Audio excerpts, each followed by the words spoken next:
मैं दिनेश चंद्र खंडेलवाल भगवान महाकाल की नगरी से आप सबको सादर अभिवादन करता हूं और हम सब मिलकर भगवान महाकाल से ये प्रार्थना करते हैं कि हमें इस विपदा से वह जल्दी से जल्दी बाहर लाएं और समाज में पुनः सुख और शांति की स्थापना हो। कोरोना गिरते आदर्श और नैतिकता विषय पर हम चर्चा करने के लिए एकत्रित हुए हैं। प्रश्न है, कोरोना के कारण हमारे आदर्श और नैतिकता में गिरावट आई है या हम कह सकते हैं कि हमारे आदर्श और नैतिकता में गिरावट के परिणाम स्वरूप कोरोना का स्वरूप इतना अधिक विकराल हुआ है। मैं सामाजिक मूल्यों में गिरावट पर बहुत पहले से चिंता व्यक्त करता रहा हूं। मेरा सामाजिक मूल्यों के प्रति, उनके पालन के प्रति एक बड़ा विशेष आग्रह रहता है, क्योंकि सामाजिक मूल्य, प्रथाएं, परंपराएं हमारे पीढ़ियों के अनुभवों का परिणाम होती है। इसलिए बहुत आसानी से उनमें परिवर्तन स्वीकार नहीं करना चाहिए, क्योंकि यह पीढ़ियों का अनुभव सिद्ध ज्ञान है। पर ऐसा होता नहीं। नई पीढ़ी पुरानी पीढ़ी की बात को मानने को तैयार नहीं होते और भाई ध्रुव दीक्षित ने हमें बता ही दिया कि हम पुरानी पीढ़ी के लोग हैं। मैं यही कहना चाह रहा हूं कि सामाजिक मूल्यों में जो गिरावट पर चिंता करने की बात है, उसमें अगर हम ये देखने की कोशिश करें कि जब हम किसी बच्चे को देखते हैं कि बच्चा कमजोर है, कितना कमजोर है, जब हम इसका परीक्षण करते हैं तो सामान्यतः उसके परीक्षा परिणाम से हमें इस बात का ज्ञान मिलता है कि वह कितना कमजोर है। इस कोरोना काल की परीक्षा ने यह साबित कर दिया है कि हम भारतीय सामाजिक मूल्यों के संदर्भ में कमजोर ही नहीं, बहुत कमजोर है। और यह चिंता का विषय इसलिए बहुत अधिक है कि हम लोग सबसे अधिक भारतीय समाज, भारतीय संस्कृति, भारतीय सामाजिक मूल्यों पर गौरव करते हैं। थोड़ा चिंता है, चिंतन का विषय है। प्रश्न खड़ा हुआ है कि क्या हमारी स्थितियां हैं। मैं अपनी बात को 3 हिस्सों में बांटकर करना चाहूंगा। पहला हिस्सा है चिकित्सकीय आचरण, दूसरा हिस्सा है व्यक्तिगत और पारिवारिक आचरण, और तीसरा हिस्सा है सामूहिक आचरण।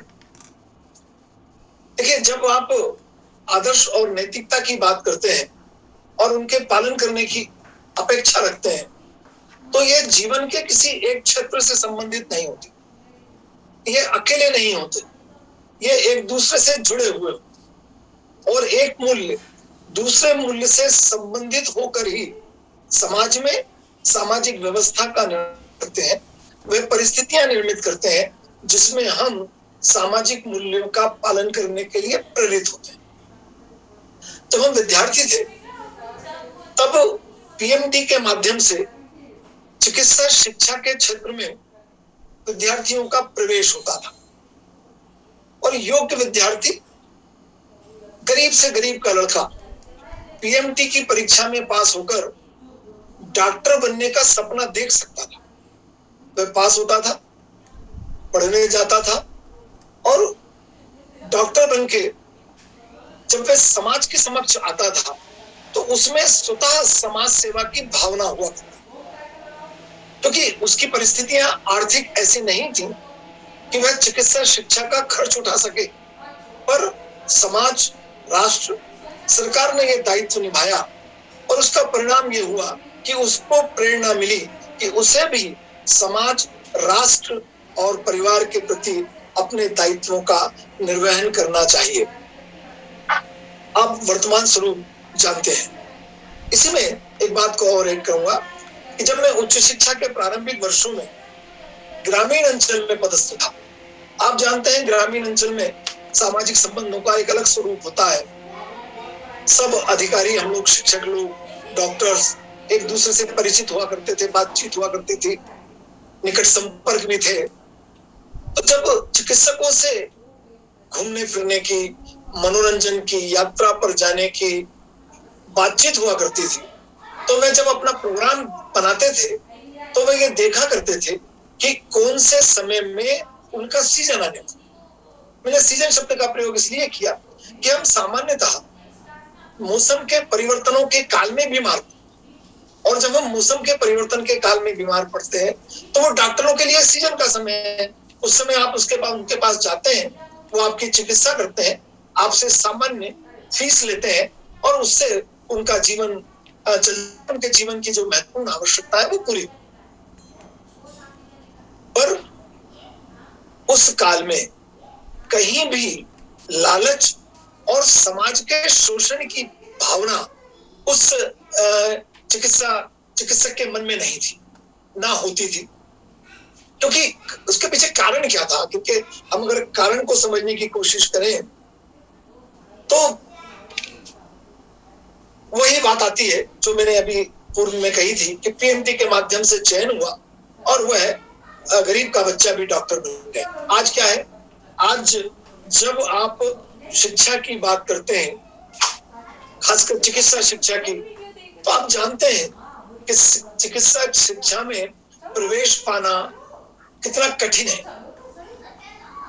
और हमने सुवित्तीय माध्यमों से जो पढ़ाई की व्यवस्था की है उसमें धनवान को बड़े विशिष्ट अवसर मिल गए, और वो जब धनवान करोड़ों रुपए की फीस देने के बाद एक विशेष क्षेत्र में अपना ज्ञान अर्जित करता है, तब जब वह मैदान में जाता है, फील्ड में जाता है, तो समाज सेवा की भावना उसके मन में कैसे आएगी, कहां से आएगी?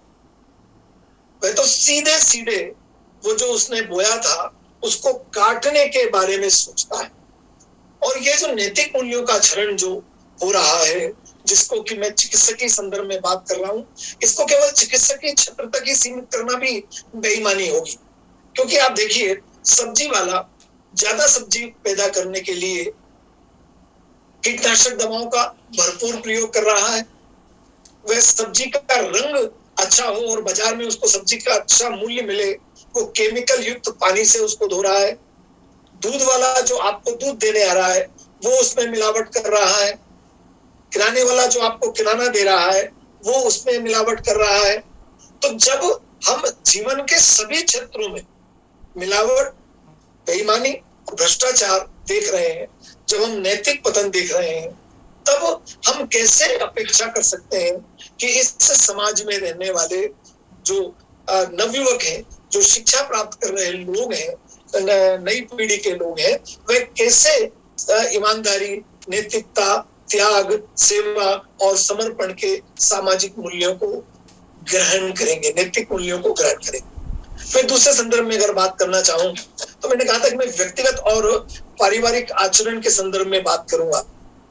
कल एक वीडियो, ये व्हाट्सएप इंडस्ट्री बहुत काम कर रही है इस समय में, उस व्हाट्सएप इंडस्ट्री में देखने में आया, और उस वीडियो में क्या देखा कि एक महिला को चिकित्सक द्वारा उसके सामान्य कोरोना इलाज के बाद जब ये महसूस किया गया कि वो स्वस्थ है और बाकी का इलाज उसके घर पर नहीं हो सकता, उसके घर पर हो सकता है, और चूंकि अस्पतालों में बेडों की आवश्यकता है, तो उसको डिस्चार्ज कर दिया जाएगा। उसको डिस्चार्ज कर दिया गया। जब डिस्चार्ज करने के पश्चात वो अपने घर जाती है, दिल्ली की बड़ी कोठी है, उस बड़ी कोठी के समक्ष लोग एकत्रित हैं, घंटी बजा रहे हैं और परिवार के लोगों को कॉल कर रहे हैं कि आप आकर अपनी माँ को ले जाइए, अपनी सास को ले जाइए। परिवार के लोगों ने घर के अंदर 2-2 ताले लगा दिए, चेन लगा दिए। सबको पता चल रहा है कि परिवार के लोग घर के अंदर हैं, पर वे अपनी बूढ़ी माँ को घर के अंदर नहीं लेना चाहते। एक ऐसा समाज हो गया। एक दूसरे घटना के बाद अपनी बात को थोड़ा संदर्भ में आगे बढ़ाऊंगा कि कोरोना काल के जो प्रथम समय था, उस प्रथम समय में एक मृत पति की देह को अग्नि देने के लिए उस पति की पत्नी यानी बेटे की मां ने अपने बेटे को मना कर दिया। वह कि मैंने पति को खो दिया है, कहीं मेरा बेटा भी ना खो जाए, इस बीमारी की चपेट में ना आ जाए। सभी प्रशासनिक अधिकारियों ने उसको समझाया कि पीपीई किट पहनकर आप दाह संस्कार करवा दीजिए, कुछ नहीं होगा। आखिर के वो नहीं मानी और फिर पीपीई किट पहनकर प्रशासनिक अधिकारी तहसीलदार ने उस मृतदेह का दाह संस्कार किया। आप बताइए, ऐसे परिवारों में वो जो वीडियो वाला परिवार है जिसमें लोग कॉल कर रहे हैं और माँ को या अपनी सास को लेने के लिए तैयार नहीं है, पत्नी अपने पति की मृतदेह का दाह संस्कार अपने पुत्र को नहीं करने दे रही है। आप ऐसे परिवारों से, उनके आगे आने वाली पीढ़ियों से कैसे पारिवारिक और सामाजिक मूल्यों के पालन करने की अपेक्षा कर सकते हैं? तो क्या हम पारिवारिक मूल्यों की शिक्षा देने में पिछड़ रहे हैं? परिवार, मित्र मंडली, समाज आज पारिवारिक मूल्यों की शिक्षा नहीं दे रहा है। मुझे लगता है ऐसा भी है। दूसरे पक्ष की चर्चा मैं आपसे भी आगे करूंगा। सामूहिक आचरण के संदर्भ में अगर बात करूं तो कल की ही यह भी घटना है जिसकी जानकारी भी व्हाट्सएप इंडस्ट्री से मिली कि जौनपुर के मड़ियाहू कोतवाली में अंबरपुर गांव के एक निवासी की पत्नी की कोरोना संक्रमण से मौत हो गई।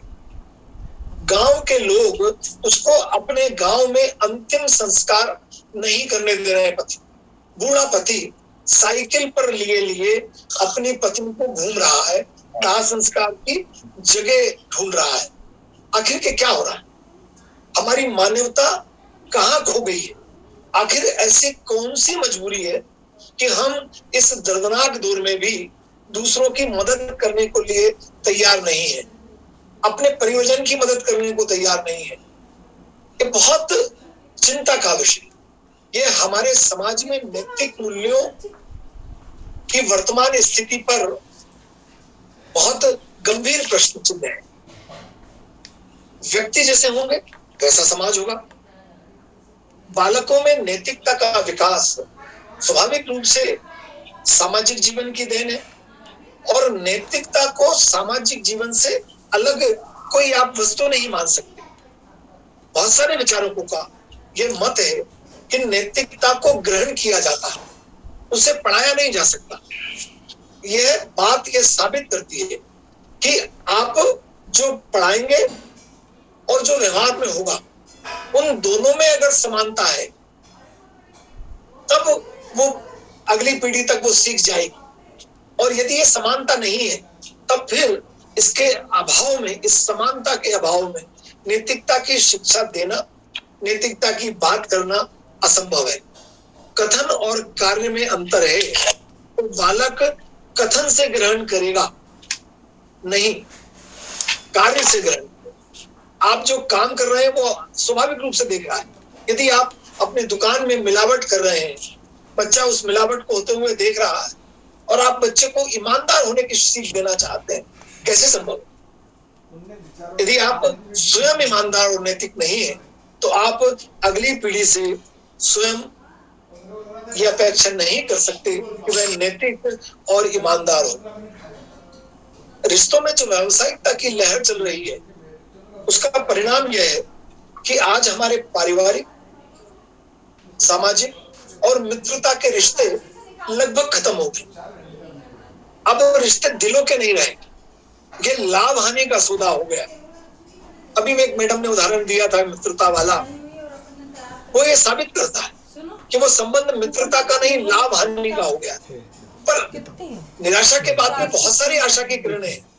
परसों के पेपर में ही एक बात थी कि एक मित्र अपने मित्र की सहायता करने के लिए 700 किलोमीटर दूर जो है वो मोटरसाइकिल से जाता है। तो नकारात्मकता में भी कहीं ना कहीं आशावाद दिखता है। आज लोगों के पास काफी पैसा हो रहा है। आपने पैसा किसके लिए कमाया? अपनी आवश्यकताओं को पूरा करने के लिए और अपने बच्चों को अच्छा जीवन देने के लिए। और जब आप असक्त होंगे तब वह आपके काम आए, बच्चे आपकी सेवा करें इसलिए। पर वो जो वीडियो वाली जो घटना है जो दिल्ली में कल घटी, वो ये साबित करती है कि आपका बड़ा बंगला भी बेईमानी है अगर बच्चों में सामाजिक, पारिवारिक और नैतिक मूल्य नहीं है, तब आप अकेले हो जाएंगे। या मेरे मन में एक स्वाभाविक प्रश्न खड़ा होता है कि क्या इसके लिए बच्चे दोषी हैं?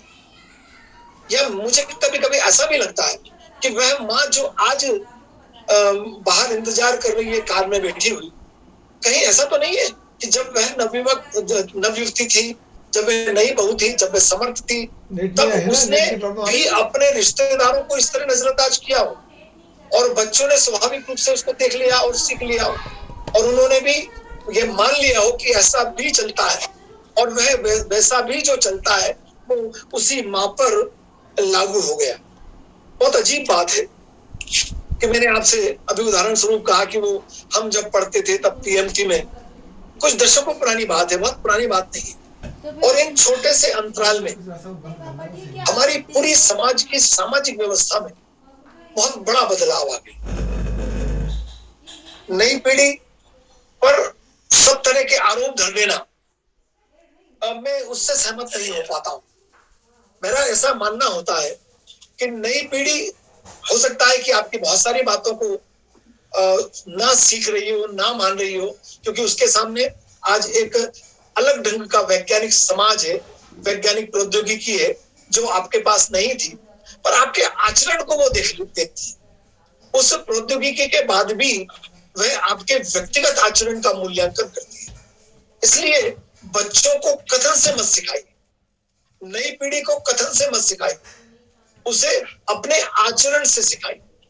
यदि आपका आचरण अनुकरणीय होगा तो निश्चित तौर पर वह उसका अनुकरण करेगी। भाई ध्रुव जी की चेहरे से देखकर मेरा समय बीत गया, और मैं अपनी बात को समाप्त करने के पहले दो बातें और कहना चाहूंगा कि श्री स्वदेश कुमार सूर्यवंशी जी ने अपने वक्तव्य में कहा था कि नए समाज को गढ़ना पड़ेगा। मैं इस बात का पूरी तरह समर्थन करता हूं कि वर्तमान समय में किसी एक क्षेत्र पर चर्चा करने की बात नहीं है। आपको पुनः सामाजिक मूल्यों की पुनर्स्थापना के लिए समाज को नए सिरे से गढ़ना हो। और उन्होंने एक प्रश्न और खड़ा किया था, वो प्रश्न था कि आपने समाज को क्या दिया। यह बहुत मूल्यांकन करने का प्रश्न है हर व्यक्ति के, कि समाज ने उसे क्या दिया, इसको भूलकर वह ये देखे कि समाज को उसने क्या दिया। एक छोटी सी घटना के बाद अपनी बात को समाप्त करूंगा। आप जानते हैं कि हम सब लोग महाविद्यालयीन सेवा में और नेक करा रहे हैं, और नेक में जो पूर्व छात्र संगठन है उसका बड़ा महत्व है। और उस पूर्व छात्र संगठन में स्वाभाविक रूप से उस संस्था के वे विद्यार्थी होंगे जो उस संस्था में पढ़े हैं। एक संस्था की प्राचार्य जी से मेरी चर्चा हुई, बहुत दुखी मन था उनका कि उन्होंने भरपूर उनके महाविद्यालय से जो पूर्व छात्राएं निकली थी उसमें से लगभग 50 छात्राएं मध्य प्रदेश के ही विभिन्न महाविद्यालयों में सेवा दे रही। और आपके मेरे वेतन के आधार पर मुझे मालूम है कि हमें कितना वेतन मिल रहा है। आप आश्चर्य करेंगे, वो प्राचार्य इतनी दुखी थी कि मैंने 50 से व्यक्तिगत रूप से प्रयास किया, संपर्क किया, और मैं चाहती हूँ कि वो 50 उस पूर्व छात्र संगठन के सदस्य बन जाएं आजीवन। 3000 रुपए केवल फीस है, वो 3000 चुका दे तो कम से कम मेरा संगठन भारी हो जाएगा, और मैं बता पाऊंगी कि मेरे महाविद्यालय से निकली हुई इतनी छात्राएं प्राध्यापक। आपको जानकर आश्चर्य होगा कि उन्हें जो सफलता मिली उसका प्रतिशत 2 अंकों में नहीं है। ये चिंता का विषय, ये हम बुद्धिजीवियों के लिए चिंता का विषय, कि जब बुद्धिजीवी भी समाज को नहीं देना चाहते तो फिर समाज को कौन देगा। बड़ा बड़ा चिंता का प्रश्न है। समाज परिवर्तन के दौर में है, हम नकार नहीं सकते, हम परिवर्तन को अस्वीकार नहीं कर सकते। हमें इस परिवर्तन के साथ ही नए समाज को गढ़ने की बात करना होगी। और समाज को क्या दिया, समाज ने हमें क्या दिया, इसका बार बार सबको मूल्यांकन करना होगा। और यदि हम मूल्यांकन करेंगे तो जो आज की पेपर की घटना है कि एम्स का एक नामी चिकित्सक रेमडेसिविर इंजेक्शनों की एक बड़ी खेप के साथ जिसे वो ब्लैक में बेच रहा था पकड़ा गया, और लाखों रुपए की राशि उसके पास मिली। जिसके पास रक्षा का दायित्व है वो भक्षक बन रहा है। हमारा वर्तमान सामाजिक परिदृश्य मेरे लिए बहुत चिंता का विषय है और हम सबको इसे बदलने के लिए चिंतन करना है। और इस चिंतन में आज मध्यांचल समाजशास्त्र परिषद ने भाई महेश जी और ध्रुव जी ने अपनी आहुति दी है। मैं उनको बहुत धन्यवाद देता हूं और आप सबने मुझे धैर्यपूर्वक सुना। मैं इसके लिए आपका हृदय से आभार व्यक्त करता हूं। बहुत धन्यवाद।